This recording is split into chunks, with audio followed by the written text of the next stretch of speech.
Hi hello నమస్తే welcome to BRK. నేను మీ కీర్తి. ఈరోజు మనతో పాటు ఉన్నారు మ్యూచువల్ ఫండ్స్ పిఎంఎస్ మరియు ఏఎఫ్ డిస్ట్రిబ్యూటర్ బొనిగెల సాల్మోన్ గారు మనతో పాటు ఉన్నారు. సార్ని అడిగి మరిన్ని విషయాలు తెలుసుకుందాం. నమస్కారం సార్.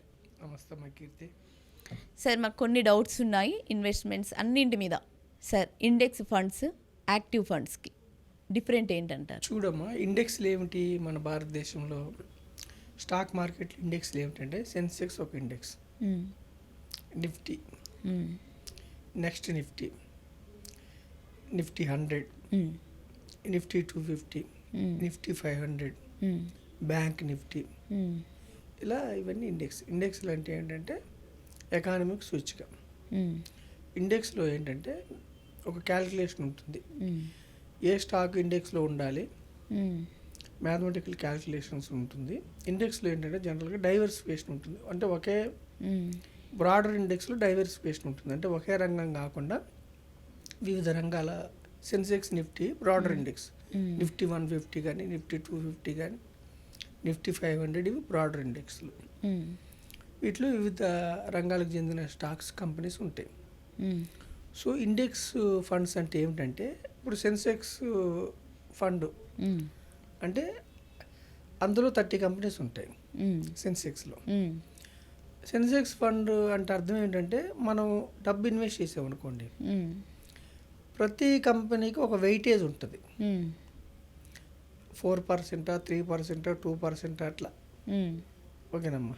సెన్సెక్స్లో ప్రతి కంపెనీకి ఒక వెయిటేజ్ ఉంటుంది. మనం ఇచ్చిన డబ్బు ఎంత పర్సంటేజ్ ఆ కంపెనీకి వెళ్ళాలి, అంటే ఎంత పర్సంటేజ్ ఆ కంపెనీలో ఇన్వెస్ట్ చేయాలి అన్నది ఉంటుంది. ఆ వెయిటేజ్ ప్రకారం ఇండెక్స్ ఫండ్లో యాజ్ ఇట్ ఈజ్గా ఇన్వెస్ట్ చేస్తారు. మనం ఒక 100 రూపాయలు ఇచ్చాము, నిఫ్టీ 50 తీసుకుంటే 50 కంపెనీస్లో యాజ్ ఇట్ ఈజ్గా ఇన్వెస్ట్ చేస్తారు. సో అమ్మ ఓకేనా. అలాగే సెన్సెక్స్ 30, నిఫ్టీ 50 అంటే యాజ్ ఇట్ ఈజ్గా మీకు ఇన్వెస్ట్ చేస్తారు. అయితే ఇండెక్స్ ఫండ్స్ అంటే ప్యాసివ్ ఫండ్స్. Okay sir. అంటే ఫండ్ మేనేజర్ ఉండరు, ఫండ్ మేనేజర్ రోల్ ఏమి ఉండదు.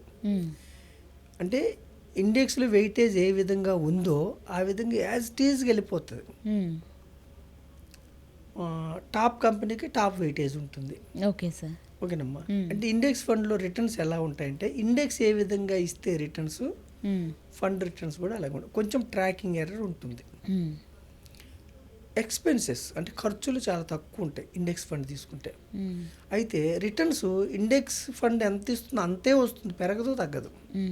సపోజ్ నిఫ్టీ 50 గత 10 ఏళ్ళ నుంచి 12% వచ్చింది అనుకో, మనం నిఫ్టీ 50 ఫండ్ తీసుకుంటే అదే పర్సంటేజ్ వస్తుంది. కొంచెం ఎక్స్పెన్స్ రేషియో ఉంటుంది. ఇప్పుడు చూడండి, యాక్టివ్ ఫండ్ పేరులోనే ఉంది. యాక్టివ్ ఫండ్ అంటే ఈ ఇండెక్స్ ఫండ్ని బెంచ్ మార్క్ కింద తీసుకొని, సపోజ్ నిఫ్టీ 100 అనుకోండి, లార్జ్ క్యాప్ కదా, దీన్ని బెంచ్ మార్క్ కింద తీసుకొని లార్జ్ క్యాప్ యాక్టివ్ ఫండ్స్ ఉంటాయి. ఈ 100 కంపెనీస్లో నుంచి యాజ్ ఇట్ ఈజ్గా ఈ వెయిటేజ్ ప్రకారం బెటరు. ఓకే. ఇప్పుడు 100 కంపెనీస్లో మనం ఇండెక్స్ ఫండ్ తీసుకుంటే 100 కంపెనీస్లో యాజ్ ఇట్ ఈజ్గా డబ్బు పెడతారు. యాక్టివ్ ఫండ్ తీసుకుంటే ఏం చేస్తారంటే, ఈ 100 కంపెనీస్లోంచి 30-40 కంపెనీస్లోనే ఫండ్ మేనేజరు, ఇక్కడ ఒక ఫండ్ మేనేజర్ ఉంటాడు, యాక్టివ్గా ఇన్వెస్ట్ చేసే ఫండ్ మేనేజర్ ఉంటారు యాక్టివ్ ఫండ్స్లో. ఈ 100 కంపెనీస్లో నుంచి, నిఫ్టీ 100లో నుంచి ఏ కంపెనీ బాగా పెర్ఫామ్ చేస్తుంది, ఏ కంపెనీకి లాభాలు ఉన్నాయి అంటే యాక్టివ్ ఫండ్ అర్థం ఏమిటంటే, ఇది యాక్టివ్ ఫండ్, ప్యాసివ్ ఫండ్ కాదు. ఓకే. యాజ్ ఇట్ ఈజ్గా ఇండెక్స్ ఫండ్లో యాజ్ ఇట్ ఈజ్గా వెళ్ళిపోతాయి డబ్బులు, మనం పెట్టిన డబ్బుల్ని. ఇక్కడ ఏం చేస్తారంటే యాజ్ ఇట్ ఈజ్గా వెళ్ళవు. కొన్ని లాభాలు రాని కంపెనీసు తగ్గించేసి లాభాలు వస్తాయి అతని దృష్టిలో, ఫండ్ మేనేజర్ దృష్టిలో బాగా పెర్ఫామ్ చేస్తాయి, నెక్స్ట్ 1 ఇయర్, నెక్స్ట్ 3 ఇయర్స్ బాగా పెర్ఫామ్ చేస్తాయి అన్న కంపెనీస్లో ఇన్వెస్ట్ చేయటాన్ని యాక్టివ్ ఫండ్స్ అంటారు.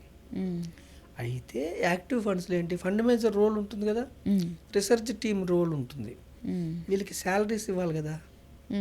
అవును. ఇక్కడ ఫండ్ మేనేజర్ రోల్ ఏమి ఉండదు. అవును. సో ఇక్కడ ఎక్స్పెన్స్ రేషియో ఎక్కువ ఉంటుంది.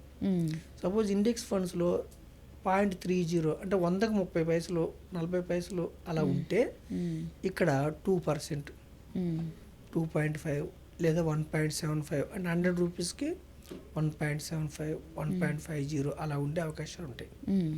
అయితే డైవర్సిఫైడ్ యాక్టివ్ మ్యూచువల్ ఫండ్స్ ఇవన్నీ యాక్టివ్ ఫండ్స్, ఇందులో ఫండ్ మీద ఉంటాడు. అయితే మరి ఇన్వెస్టర్స్ ఇండెక్స్ ఫండ్ కాకుండా యాక్టివ్ ఫండ్స్ ఎందుకు చూస్ చేసుకోవాలి? ఎక్స్పెన్స్ రేషియో ఎక్కువ ఉంది కదా.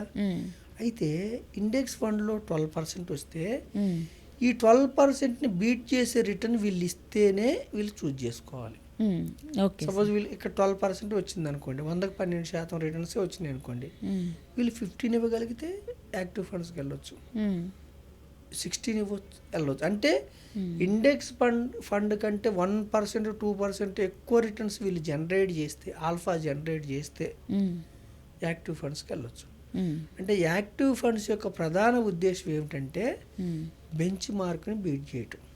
ఇప్పుడు నిఫ్టీ మిడ్ క్యాప్ ఉందమ్మా index, active mid cap funds అన్నీ ఈ మిడ్ క్యాప్ ఇండెక్స్ని బీట్ చేసేలాగా వీళ్ళు పెర్ఫామ్ చేస్తే మనం యాక్టివ్ ఫండ్స్కి వెళ్ళొచ్చు. Okay sir. ఓకేనమ్మా. అంటే ప్యాసివ్ ఫండ్లో ఎక్స్పెన్స్ రేషియో తక్కువ, యాక్టివ్ ఫండ్లో ఎక్స్పెన్స్ రేషియో ఎక్కువ. ప్యాసివ్ ఫండ్లో ఫండ్ మేనేజర్ ఉండడు, యాక్టివ్ ఫండ్లో ఫండ్ మేనేజర్ ఉంటాడు, రీసెర్చ్ టీం ఉంటుంది. అయితే యాక్టివ్ ఫండ్ ప్రధాన ఉద్దేశం ఏంటంటే ఇన్వెస్టర్కి ఇండెక్స్ ఫండ్స్ కంటే ఎక్కువ రిటర్న్స్ జనరేట్ చేయటం ప్రధాన ఉద్దేశం. ఒక్కొక్కసారి వీళ్ళు యాక్టివ్ ఫండ్స్లో వీళ్ళు చూజ్ చేసుకున్న స్టాక్స్ రాంగ్ అయితే ఒక్కొక్కసారి బెంచ్ మార్క్ కంటే తక్కువ రిటర్న్ వచ్చే అవకాశం ఉంది. బెంచ్ మార్క్ కంటే ఎక్కువ రిటర్న్ వస్తేనే యాక్టివ్ ఫండ్స్ సుపీరియర్. మోస్ట్లీ అన్ని మ్యూచువల్ ఫండ్ సంస్థలు, most of the mutual fund సంస్థలు active funds, diversified equity active funds బెంచ్ మార్క్ని బీట్ చేసేలాగా వస్తున్నాయి. ఒక్క లార్జ్ క్యాప్లో మాత్రం, లార్జ్ క్యాప్ ఫండ్స్లో మాత్రం ఏదో 2, 3, 4, 5 మ్యూచువల్ ఫండ్ సంస్థలే బెంచ్ మార్క్ని బీట్ చేస్తున్నాయి. మిడ్ క్యాప్, స్మాల్ క్యాప్స్లో మాత్రం, మల్టీ క్యాప్స్లో మాత్రం most of the diversified active funds index ఫండ్స్ని బీట్ చేసే రిటర్న్స్ వస్తున్నాయి. అయితే యాక్టివ్ ఫండ్స్లో ఏమిటంటే రిస్క్ ఎక్కువ ఉంటుంది, రిటర్న్ ఎక్కువ వచ్చే అవకాశం ఉంటుంది. ఇండెక్స్ ఫండ్స్లో compare to active funds risk తక్కువ ఉంటుంది, రిటర్న్ తక్కువ వచ్చే అవకాశం ఉంటుంది. ఎక్స్పెన్స్ రేషియో తక్కువ ఉండాలి అనుకుంటే మీరు ఇండెక్స్ ఫండ్స్కి వెళ్ళొచ్చు. లేదు నాకు యాక్టివ్ ఫండ్స్లో చూజ్ చేసుకోవడం కష్టం, దేశ ఎకానమీ ఎలా వెళ్తే నాకు అంత రిటర్న్స్ వస్తే చాలు, సెన్సెక్స్ ఎలా ముందుకెళ్తే నాకు అంత రిటర్న్స్ వస్తే చాలు, నిఫ్టీ ఎలా ముందుకెళ్తే నాకు అంత రిటర్న్స్ వస్తే చాలు అనుకుంటే ఇండెక్స్ ఫండ్స్ చూజ్ చేసుకోవచ్చు. కానీ ఇండెక్స్ షార్ట్ పీరియడ్లో నెగిటివ్, ఇండెక్స్ కానీ యాక్టివ్ మ్యూచువల్ ఫండ్స్ కానీ యాక్టివ్ ఫండ్స్ కానీ షార్ట్ పీరియడ్లో నెగిటివ్ రిటర్న్స్ వస్తాయి. దీర్ఘకాలం అంటే more than 5 years, more than 7 years ఉంటే మీకు మంచి రిటర్న్స్ వచ్చే అవకాశం ఉంటుంది. Okay sir. ఇండెక్స్ ఫండ్స్కి యాక్టివ్ ఫండ్స్కి ఉన్న డిఫరెంట్ని చాలా చక్కగా వివరించారు. Thank you so much sir. Thank you అమ్మా.